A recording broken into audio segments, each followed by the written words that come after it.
With nice, tall, neutral spine posture, engage your core stability muscles below your belly button and keep them engaged the entire time. Then, sidestep onto the stepper with your left foot with your hands on your hips. The opposite foot is dropped below the step to start.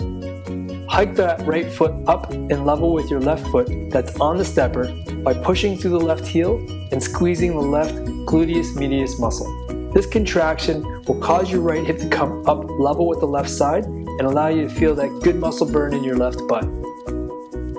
Let the right foot drop back down and the right hip to follow to return to the start position. Perform 10 repetitions, doing 3 sets daily. This is a great way to activate and strengthen your pelvic and sacro iliac joint stabilizing muscles after you have injured it.